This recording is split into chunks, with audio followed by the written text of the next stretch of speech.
वापडा 1958 में कायम किया गया और 1986 तक ये पूरे पाकिस्तान के अंदर एक मिसाली अंदाज में काम करता रहा।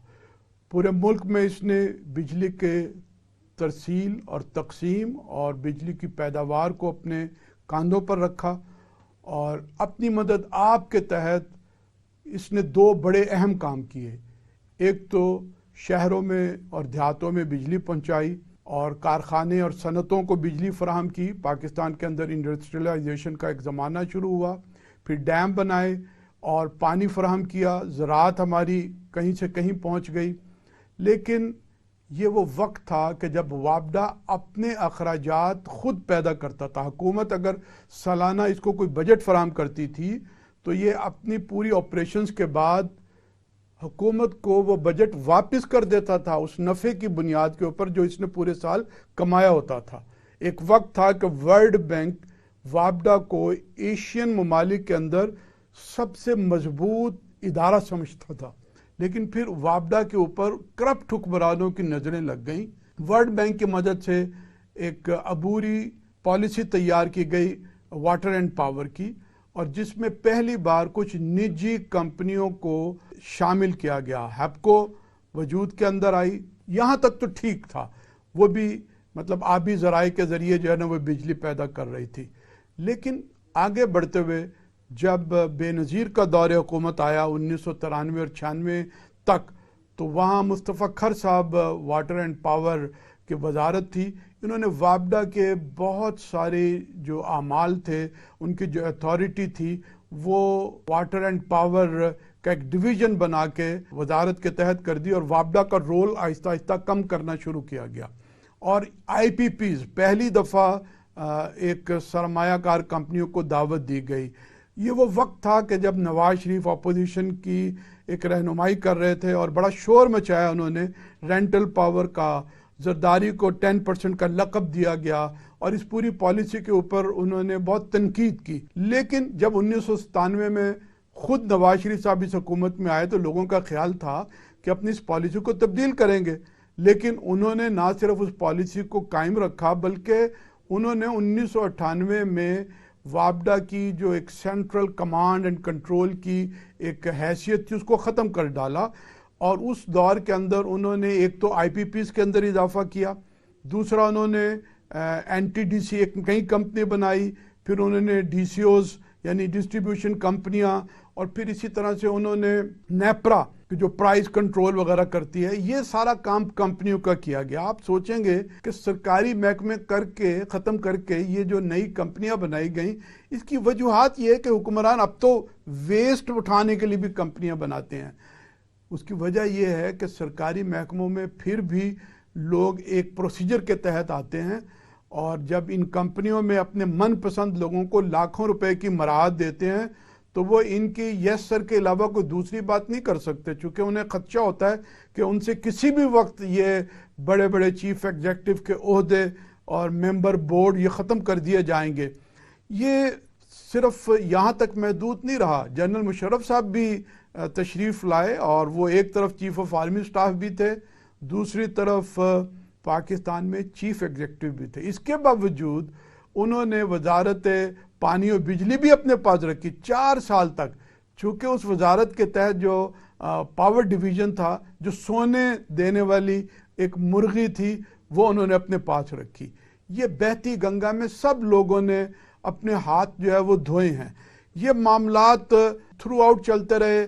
10 एनर्जी पॉलिसीज़ आई हैं जो 1994 से लेकर 2021 तक मौजूद रही हैं।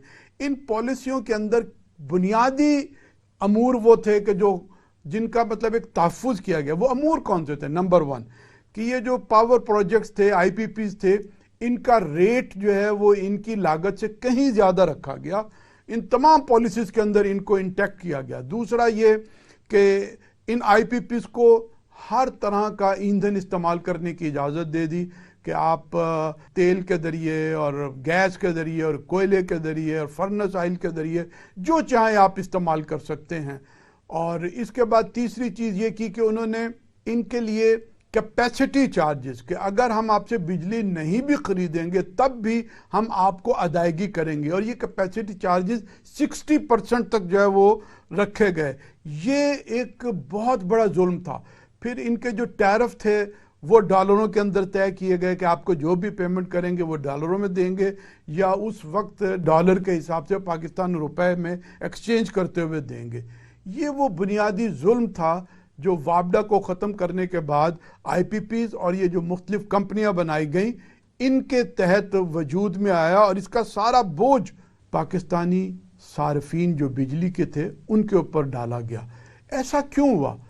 ये पॉलिसियां 10 की तादाद में आई और हर पॉलिसी में उन कंपनियों का तहफ़्फ़ुज़ किया गया और सार्फिन से आंखें बंद की गई। उसकी बुनियादी वजह यह है कि पॉलिसियां बनाने वाले और पावर डिवीज़न में बैठे हुए लोग इस माफिया के एजेंट थे, मालिकान थे, या उनके ज़र खरीद लोग थे, या किक बैक्स लेने वाले लोग थे, जिसका ये बोझ जो है वो सार्फिन पर मुसलसल मुंतकिल होता गया। इस वक्त जो बिजली की पैदावार है उसमें 60% ये IPPs की बिजली का हिस्सा है। जो महंगी बिजली है वो बिजली जो वापडा तैयार करता है या जो आबी वसाइल से पैदा होती है वो 7 रुपये यूनिट, और जबकि ये जो महंगी बिजली IPPs तैयार करते हैं इनकी कीमत जो है वो 50 रुपये तक पहुंच जाती है। हमारे एक सेनेटर सैफुल्लाह अबड़ू साहब जो कि सेनेट में तवानाई कमेटी के चेयरमैन हैं, उन्होंने एक इंटरव्यू में इस बात को तस्लीम किया कि IPPs के मुआहदे जो है वो पब्लिक नहीं किए गए, और वो कहने लगे कि सेनेट में हमने बड़ी मुश्किल के साथ ये मुआहदे हासिल किए। और फिर उन्होंने दूसरी बात ये की कि इस मुआहदों के मुताबिक जो बिजली हमने नहीं भी खरीदी कैपेसिटी चार्जेस के नाम पर 8,342 बिलियन की रकम हमने इनको अदा की है। आप ज़रा गौर फरमाइए, 8,342 बिलियन। आप 3-4 बिलियन के ऊपर वर्ल्ड बैंक की और IMF की मिन्नतें करते हैं, और आपने इन IPPs को 8,342 बिलियन पिछले अरसे के अंदर जो है वो मुफ्त में दे दी है। वो बिजली जो खरीदी है, जो हम कंज्यूम करते हैं, वो एक अलग है। कैपेसिटी चार्जेस के नाम पर ये होने वाला जुल्म अभी भी जारी है। और फिर वो ये बताते हैं कि ये जब मुआहदे किए गए थे तो यहाँ पर बैनुल अक़वामी कुछ नाम आते थे, फॉरेन इन्वेस्टर्स थे, उनके नाम होते थे, लेकिन जब इनकी इनकम शुरू हुई तो वो सारे नाम ख़त्म हो गया, और इस वक्त 95% जो ओनरशिप है वो पाकिस्तानी लोगों के नामों पर मुंतकिल हो चुकी हुई है। और ये जो चूना लगाया है कैपेसिटी चार्जेस के नाम पर, कौम इसके बारे में खामोश रही है और अब तक खामोश है। अब कुछ लोगों को होश आना शुरू हुआ है, लेकिन ये चूना कहाँ कहाँ लग रहा है। 2014 के अंदर नवाज शरीफ साहब ने LNG का एक मुआहदा किया कतर से, और फिर कराची के अंदर टर्मिनल लगाने के लिए पार्टियों से बात की। कराची की एक बड़ी पार्टी से आगाज़ हुआ 3 अरब से कि 3 अरब रुपए से टर्मिनल बनेगा। फिर देखते ही देखते वो 13 अरब पर पहुंच गया, और फिर 13 अरब रुपए को उन्होंने 130 मिलियन डॉलर में कन्वर्ट करते हुए ये कहा कि 130 मिलियन डॉलर की इन्वेस्टमेंट आ रही है।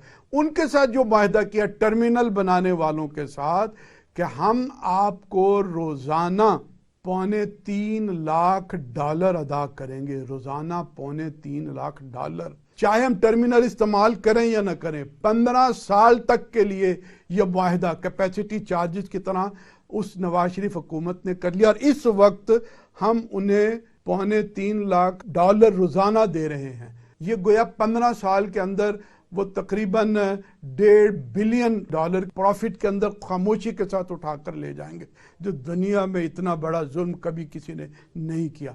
और फिर वो एक पार्टी के बाद एक दूसरी पार्टी आ गई, उन्होंने कहा कि हम भी ये काम करते हैं, हम भी टर्मिनल बनाते हैं, और उनके साथ मुआहदा कर लिया गया $2.25 लाख रोज़ाना देने का।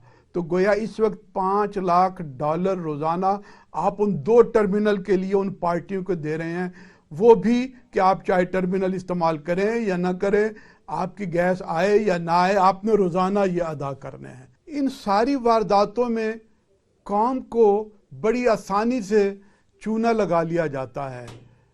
یہ بتانا کہ تمہیں کچھ چونا لگا رہا ہے یہ مشکل ہو گیا اور چونا لگانا بڑا آسان ہو گیا۔ اچھا، اس کے علاوہ یہ آئی پی پیز اور ان کا جو چور بازاری تھی وہ ایک طرف رہی، پھر اس کے بعد حکومت نے بھی اس میں ایک اپنا حصہ ادا کیا ہے کہ بلوں کے اندر 15 قسم کے ٹیکسز جو ہے نا وہ لگا دیے ہیں۔ بجلی کے ذریعے حکومت اپنی جو کام اسے امیروں سے کرنا چاہیے تھا، سرمایہ داروں سے پیسے لینے چاہیے تھے، جاگیرداروں سے پیسے لینے چاہیے تھے، وہ آپ جیسے عام صارفین سے پیسے لے رہی ہے۔ کس طرح سے لے رہی ہے؟ پہلے تو سلیب ریٹ ہے، پیک آورز ہے، اور ابھی پچھلے کچھ دنوں میں انہوں نے پیک آورز کو تبدیل کر دیا، 1 گھنٹہ جو ہے وہ بڑھا دیا۔ اس کے بعد پھر آپ نے ایک ٹیکس لگایا سرچارج، پھر جنرل سیلز ٹیکس ہے، پھر تیسرا ہے الیکٹریسٹی ڈیوٹی ہے، پھر چوتھا ہے ماہانہ فیول پرائس ایڈجسٹمنٹ، پھر پانچواں ہے ماہانہ فیول پرائس ایڈجسٹمنٹ پر جنرل سیلز ٹیکس، پھر اس کے بعد ماہانہ فیول پرائس ایڈجسٹمنٹ پر الیکٹریسٹی ڈیوٹی، اور پھر اس کے بعد ماہانہ فیول پرائس ایڈجسٹمنٹ پر ویریشن کی فیس، پھر 8واں ہے جی سہ-ماہی ٹیرف ایڈجسٹمنٹ، پھر سہ-ماہی ٹیرف ایڈجسٹمنٹ پر جنرل سیلز ٹیکس۔ یعنی ایک ہی بل کے اندر 3 جنرل سیلز ٹیکس لگائے جا رہے ہیں۔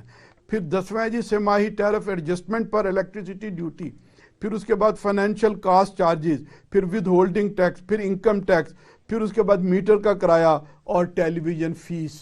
صرف یہی نہیں، اس کے بعد جو لائن لائسنس ہیں اور یہ جو مختلف کمپنیز بنائی تھیں، ہیپکو اور لیسکو اور پیپکو، ان ساروں کا جو خسارہ ہے جو کئی ارب ہے وہ بھی صارفین سے وصول کیا جاتا ہے۔ ان اداروں کے اندر، ان کمپنیوں کے اندر دھڑا دھڑ جو ہے نا وہ بھرتیاں ہوتی ہیں، لیکن جو ان کا کام ہے وہ پتہ لگتا ہے کہ جی کبھی 20% وہ وصولی کر رہے، کبھی جو ہے نا وہ 22% وصولی سے محروم ہیں۔ لیکن وہ جو محرومی اور وصولی ہے اور جو بجلی کی ضیاع ہے، چوری ہے، مفت بجلی دی جا رہی ہے، اس کا بوجھ بھی پھر صارفین پر ڈالا جاتا ہے۔ یہ جو لائن لاسز کی جاتی ہیں اور پھر بوجھ جب صارفین پہ ڈالا جاتا ہے، یہ ایسے ہی ہے کہ اگر کسی محلے کے اندر چوری ہو جائے، کوئی ڈاکہ ہو جائے، تو پولیس وہاں ڈاکہ اور چوری برآمد کرنے کے بجائے اس کی ساری قیمت کو محلے کے اوپر تقسیم کر دے اور ہر ایک دکاندار یا گھر والوں کو کہے کہ جی آپ اتنے اتنے پیسے دیں تاکہ جس کا چوری کا نقصان ہوا ہے وہ پورا کیا جا سکے۔ یہ ایک نرالی منطق ہے کہ جو ان کمپنیوں نے اختیار کی ہوئی ہے۔ پھر اس کے بعد آپ اگر پاکستان کے آڈیٹر جنرل کی رپورٹ پڑھیں تو وہ بھی ہوش ربا ہے کہ جناب وہ لکھتے ہیں کہ کہیں آپ نے گیس سپلائی نہیں کی کسی آئی پی پیز کو تو 26 ارب کا نقصان ہو گیا، کہیں آپ نے مہنگے بجلی گھر والوں سے، جبکہ سستا بجلی گھر آپ کے لیے موجود تھے، ان کو چھوڑ کر آپ نے مہنگی بجلی گھر والوں سے لے لی اپنی بجلی، تو آپ نے 28 ارب کا نقصان کر لیا۔ اور کہیں آپ نے کرپشن کی ہے، اس میں پھر جو بیڈ ڈیٹس ہیں جو آپ وصول نہیں کرتے وہ اس وقت 1100 ارب پر جو ہے نا وہ پہنچ چکے ہوئے ہیں۔ اب حل کیا ہے؟ پہلی بات تو یہ ہے کہ آئی پی پیز جنہوں نے اربوں ڈالر پاکستان سے حاصل کر لیے ہیں، ان کو قومیہ لیا جائے، فرینزک آڈٹ کیا جائے، ان سے پیسے وصول کیے جائیں۔ لوگ ہمیں ڈراتے ہیں کہ جناب ان کے ساتھ معاہدے ہوئے ہیں، وہ معاہدے پبلک نہیں کیے گئے، پارلیمنٹ میں نہیں لائے گئے، اور ہمیں international principle of international contract جو ہے یونٹ ڈرفٹ، یہ ہمیں بتاتا ہے کہ وہ تمام معاہدے جس میں کوئی ایک فریق ناجائز فائدہ اٹھا رہا ہو اسے معطل کیا جا سکتا ہے، اسے ختم کیا جا سکتا ہے۔ تو ہمیں ڈرانے کی کوشش نہ کی جائے۔ یہ 95% پاکستانی اب اس کے اونرز ہیں۔ آپ ذرا جناح ہاؤس کے اندر جو کسی نے بربادی کی ہے، اس سے زیادہ جن لوگوں نے اس پاکستان کی بربادی کی ہے ان کو بھی ذرا آپ کٹہرے میں لے آئیں، بڑی آسانی سے ان کو پکڑیں۔ وہ معافیا مانگیں گے اور وہ بالکل سیدھے ہو جائیں گے اگر ہمارے اندر کوئی ویل ہوئی۔ دوسری بات یہ ہے کہ یہ جو کمپنیاں ہیں ان سب کو ختم کیا جائے اور وابڈا کی حیثیت کو بحال کیا جائے۔ وہ وابڈا جو کماؤ پوت تھا، جو بجٹ لیتا تھا اور اپنے نفع کے ساتھ وہ واپس کرتا تھا، جسے ورلڈ بینک نے بھی سلیوٹ کیا اور جسے بتایا تھا کہ ایشیا کے تمام اداروں کے اندر بہترین ادارہ ہے۔